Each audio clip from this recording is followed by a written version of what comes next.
Recebendo o Dr. José Manuel Durão Barroso, presidente da Comissão Europeia, no final desse seu segundo e muito bem-sucedido mandato. Dr. Durão Barroso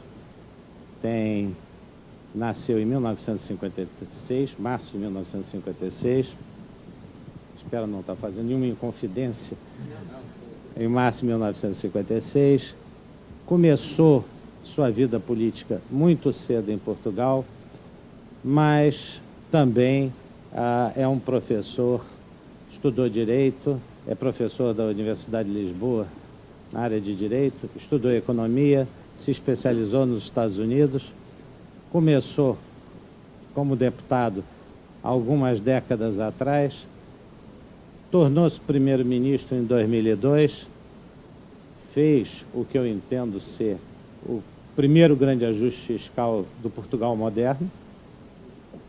E, em 2004, após uma muito bem-sucedida gestão como primeiro-ministro, além de fazer o seu sucessor, se torna também presidente da Comissão Europeia. Cargo que, se me permite dizer, eu tenho certeza que vai negar, mas cargo que, se me permite dizer, até a sua gestão, era um cargo meio apagado e ao qual deu um imenso brilho. O processo de unificação da Europa deve muito, e o processo de alargamento, de crescimento do número de Estados-membros, deve muito ao Dr. Durão Barroso, e nós temos aqui hoje o privilégio de poder ouvi-lo falar do alto da sua experiência. Combinamos que faríamos algumas perguntas. Essas perguntas, eu começarei com a primeira, e essas perguntas podem ser dos nossos professores, dos outros membros da plateia. Evidentemente, temos um tempo limitado e vamos selecionar as perguntas um pouquinho, mas no jantar no sábado, o Dr. Durão Barroso me disse que enfrentaria qualquer pergunta sem problema nenhum. Muito bem. Eu começo, então, se me permitir, com a seguinte pergunta. Dr. Durão Barroso, desde 2008, nós temos vivido uma mudança de padrão mundial. Isso, no instante inicial dessa crise que provavelmente foi plantada muitos anos antes, nós temos uma ação coordenada de todos os governos do mundo, ou o que parece ser coordenado. Políticas keynesianas de sustento à demanda são adotadas e de sustento ao sistema financeiro são adotadas ao redor do mundo. Da China aos Estados Unidos, passando pela Europa. A Europa mais conservadora. Passados os 2 primeiros anos da crise, os comportamentos começam a divergir. A Europa, preocupada com a coesão, a sua coesão econômica, sobretudo a Alemanha muito preocupada com os seus princípios, com a sua lei fundamental, ela adota uma postura bastante mais conservadora que os Estados Unidos. E se observa, obviamente, um comportamento diferente, uma reação diferente das economias. A reação é essa que tem muito de sociológico por trás, mas que também tem do fato das ações dos bancos centrais serem de natureza diferente. O Banco Central Europeu tem como missão única a estabilidade da moeda, do euro. Tem como alvo uma inflação, digamos, de 1,5% a 2%, e, evitando a deflação, também não deixar que a inflação cresça além disso. Porém, o Banco Central Europeu tem uma grande desvantagem em relação ao Banco Central americano e a outros bancos centrais. É que, por trás da moeda euro, não existe um único orçamento público. Não existe um orçamento público da União Europeia. O orçamento público de Bruxelas é menos de 1% do PIB da União Europeia. Houve várias tentativas de se caminhar em direção a isso. o que tem acontecido é que parece ser um processo que vai levar tempo. No entanto, essa convergência tem tido alguns substitutivos. Um deles é o maior rigor nas contas públicas. Portugal, seu país, tem sido um exemplo de coragem fiscal. Outros foram um pouco menos, mas de um jeito global, de uma forma global, todos seguiram nessa trilha. Então, a primeira pergunta é: como é que o senhor vê a evolução da Europa para esse processo orçamentário único? Quais são os óbices? Quais são as coisas que têm andado, como têm andado? Eu gostaria de lhe esclarecer que essa pergunta é extremamente importante para nós. Nós temos um problema semelhante a esse. Embora tenhamos um orçamento público, devemos evoluir o nosso processo orçamentário. A Europa tem 27 membros, nós temos 26 estados. Os problemas de federalismo, eles tendem a se duplicar, embora a língua seja a mesma, no nosso caso. Então, nós estamos aqui para lhe ouvir com imenso prazer. Muito obrigado. Quero, em primeiro lugar, agradecer as palavras tão simpáticas do Presidente Simonsen, aqui da Fundação Getúlio Vargas. Já não é a primeira vez que estou convosco e é para mim sempre um grande prazer trocar opiniões com este público qualificado da Fundação Getúlio Vargas, que sei que é hoje em dia um dos maiores e melhores think tanks do mundo. E é com satisfação especial como português que vejo um think tank num país de língua portuguesa assumir essa posição a nível global. Eu vou tentar responder diretamente à pergunta, embora a pergunta do Presidente Simonsen convoque muitas outras questões e dava para fazer uma conferência que ocupava todo o tempo. A União Europeia não é um Estado federal, mas também não é uma simples organização internacional. É algo, como se diz em latim, sui generis, em que há uma partilha efetiva de soberania, onde há muitas competências que já estão a um nível que podíamos chamar federal, mas não somos um Estado federal como é o Brasil, os Estados Unidos ou a Suíça, noutra dimensão completamente diferente, ou a Alemanha também, como exemplo. O que isto quer dizer é que há competências já de tipo federal. Um exemplo é a própria Comissão Europeia. A Comissão Europeia é uma instituição supranacional. Quando assumimos as nossas funções, nós fazemos um juramento de que não seguimos nenhum interesse nacional como instrução. Vimos dos 28 países da União Europeia, mas eu posso dizer-vos, ao longo destes 10 anos que levo de presidência da Comissão Europeia, que é muito comum um comissário votar contra aquilo que é a posição do seu país. Aliás, se não o fizesse, ele perdia a credibilidade como representando o interesse europeu. Temos um Tribunal de Justiça independente, temos um direito europeu que tem primazia sobre o direito nacional, temos um Banco Central Europeu independente. Há quem até considere que é demasiado independente. Eu acho que é bom um Banco Central ser independente. E, portanto, temos uma arquitetura institucional muito complexa, em que existe o Conselho, onde estão representados todos os governos, que hoje em dia são 28, após a adesão recente da Croácia.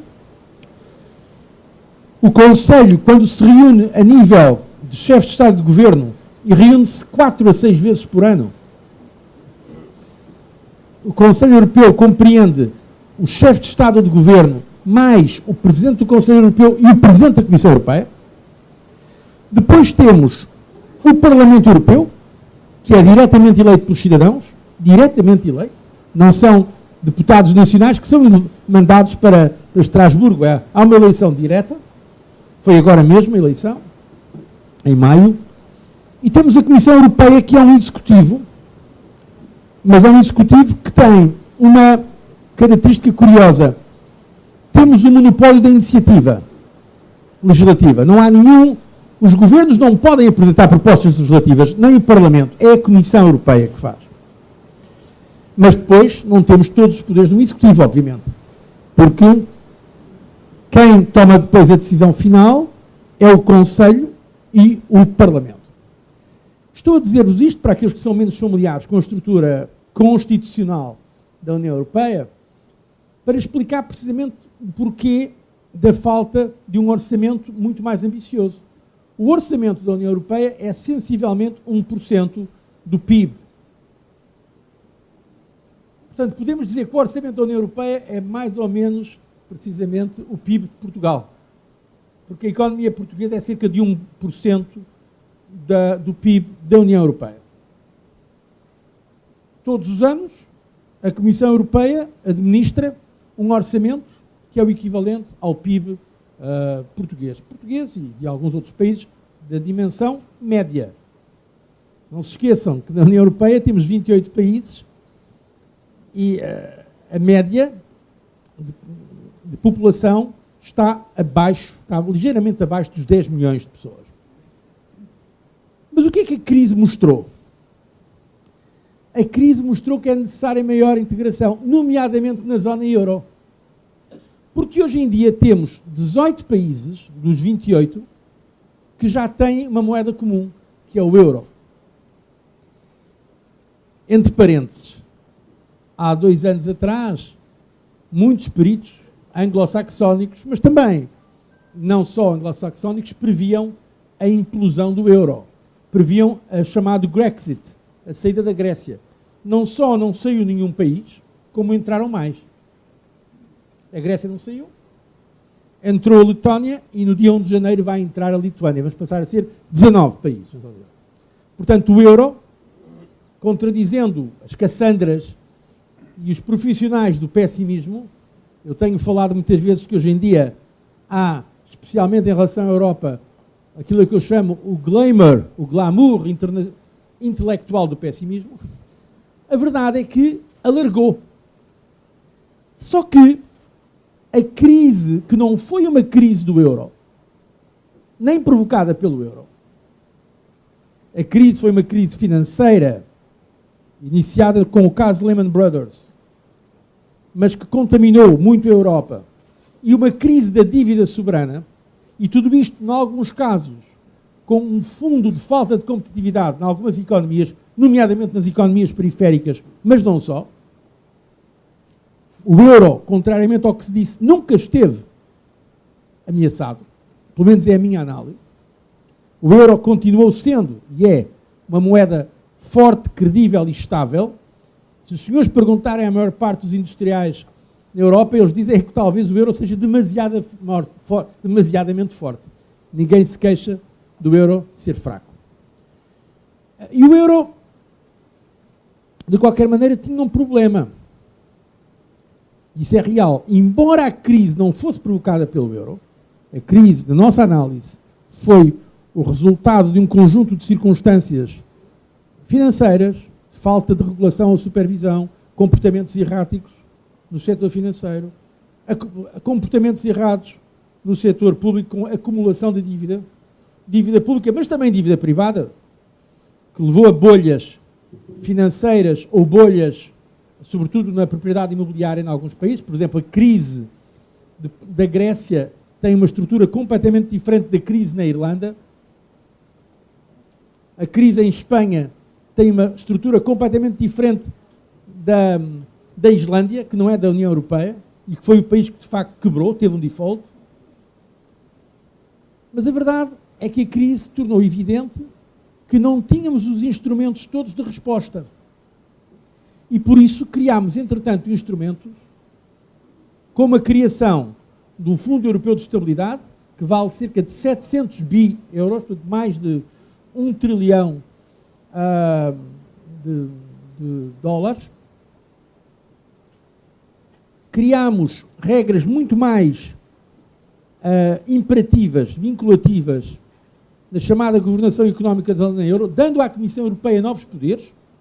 Por exemplo, nós temos hoje em dia a Comissão Europeia o poder de verificar ex ante os orçamentos nacionais.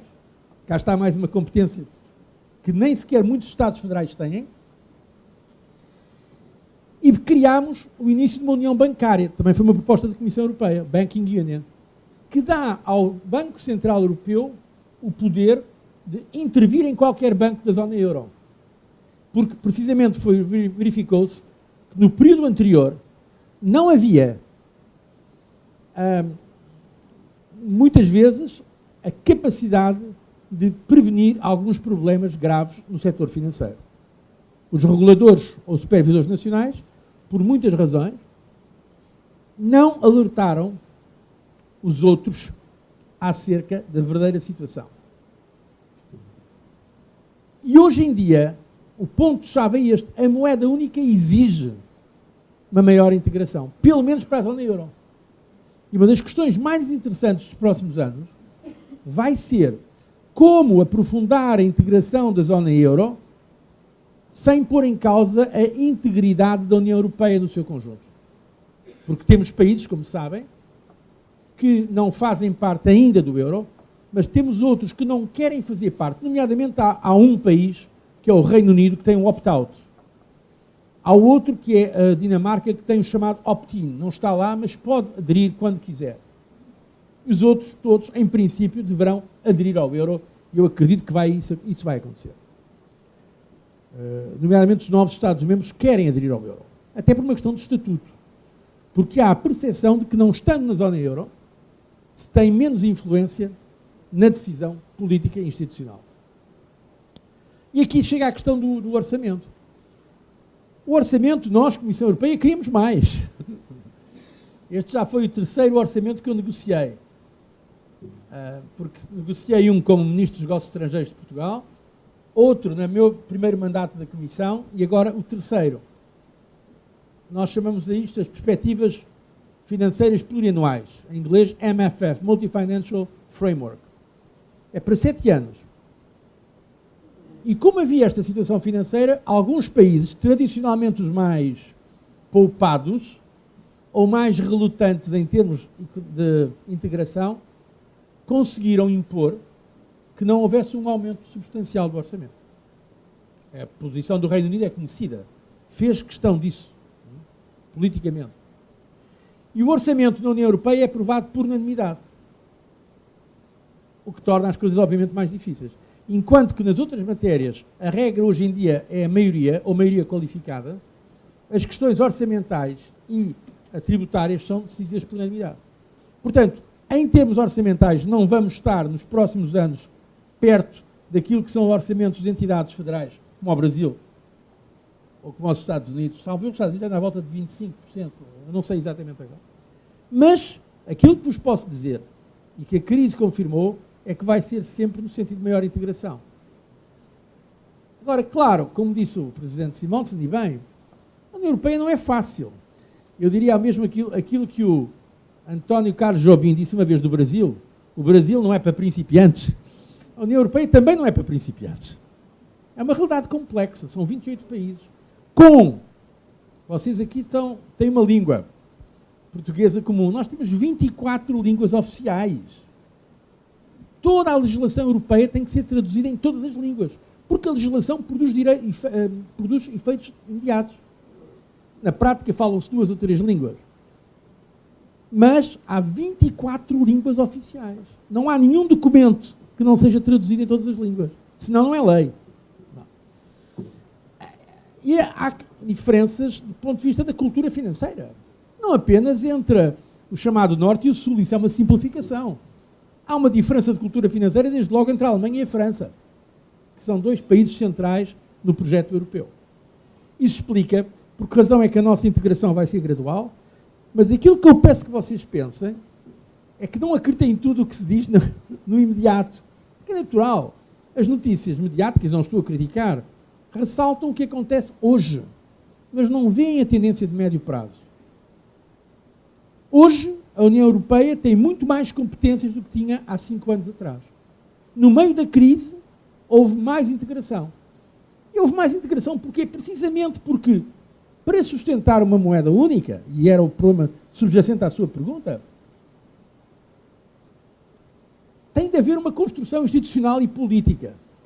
Dos momentos mais agudos da crise financeira, quando eu estava, por exemplo, no G20, porque a Comissão Europeia participa no G8 e no G20, quando estava o Presidente Obama, ou o Presidente Dilma, ou ainda o Presidente Lula, ou o Presidente Putin, ou os Presidentes chineses, vários que já conheci, ou os Primeiros-Ministros japoneses, a pergunta que me faziam não era qual vai ser o déficit público da Grécia. A pergunta era, você acredita que a Alemanha vai apoiar o euro até ao fim? O senhor acredita que há vontade política para criar uma realidade institucional que é o euro? Eu dizia que sim, e acho que tinha razão. Porque a minha experiência é que as forças de integração na Europa são muito mais importantes do que as de desintegração. A realidade da interdependência económica hoje é imensa. E é isso que eu queria dizer aos meus amigos brasileiros. É que me parece também que aqui no Brasil ainda se continua a ver muito a União Europeia como uma coleção de países. Claro que são países muito importantes e com uma grande história, não? Mas a União Europeia não é apenas uma coleção de países. Hoje, nomeadamente no aspecto económico, também podemos falar do aspecto político, a União Europeia é a primeira economia do mundo, bem à frente dos Estados Unidos e muito à frente da China, é o primeiro parceiro económico do mundo. Os números do Banco Mundial são interessantes. A União Europeia é assim. E o que estamos a fazer agora na Europa é um ajuste difícil. Mas, portanto, orçamento virá ao seu tempo. Honestamente, não temos esse instrumento para dar a tal coerência que referiu, à volta do euro, mas temos outros instrumentos. A União Bancária, o sistema de governação, que na Europa é um conjunto de leis que são conhecidas por duas expressões horríveis, é o six-pack e o two-pack, são dois pacotes de legislação que a Comissão pôs, pacote de 6, pacote de 2 propostas legislativas, e é também, cada vez mais, uma governação integrada, que não tem nada a ver com a cooperação internacional. Quando os países europeus se reúnem à volta da mesa, e reúnem-se com uma frequência que não há nenhum grupo no mundo que faça, discute-se a política interna de cada país. Não tem nada a ver com o conceito diplomático tradicional. E porquê? Porque, de facto, o Tratado de Lisboa, que é atualmente o Tratado da União Europeia, estipula que a política económica de cada país é matéria de interesse comum. A crise pôs isto bem em evidência. Os problemas de uma economia afetam o que se passa nas outras. As decisões ou não decisões de um. Isto leva a que a tendência seja para maior integração. Os chamados, aqueles que seguem as teorias de integração, chamados efeitos de spillover. Eu estou convencido, na base da experiência, nomeadamente da experiência dos últimos anos, mas confirmando as teorias da integração desde o início, que vai-se avançar para mais integração e que a seu tempo haverá um orçamento comum muito mais integrado. A Alemanha, o que é que diz a Alemanha a isto? A Alemanha diz sim, desde que a contrapartida seja mais integração e mais disciplina. Portanto, ao fim e ao cabo, na Europa há uma espécie de binómio, que é responsabilidade e solidariedade. Há países que dizem, nós queremos mais solidariedade, queremos mais dinheiro comum. E há outros que dizem, não, nós queremos mais responsabilidade. Porque se vamos nós gastar mais, vocês... Por exemplo, Portugal, para vos dar um exemplo. Portugal, vou anunciar no final do mês em Lisboa, vai receber agora neste orçamento a 25,3 bilhões de euros. 25,3, é mais de 30 bilhões de dólares. Da União Europeia. E Portugal não é o que recebe mais, longe disso. O que recebe mais é a Polónia. É solidariedade.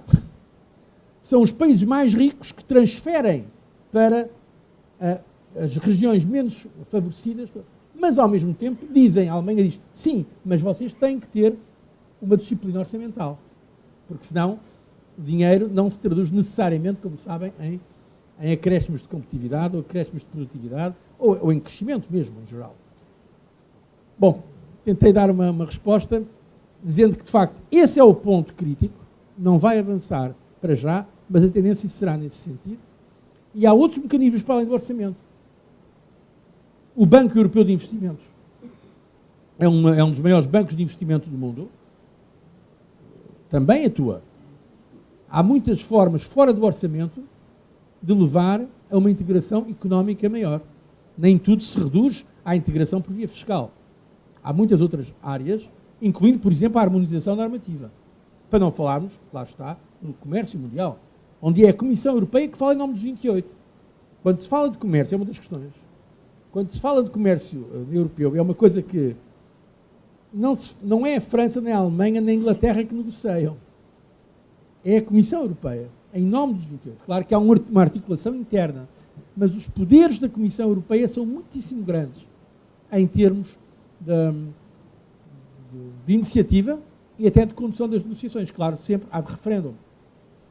Nesse aspecto, eu diria que são mais, muitas vezes, do que os problemas de alguns países-Estado.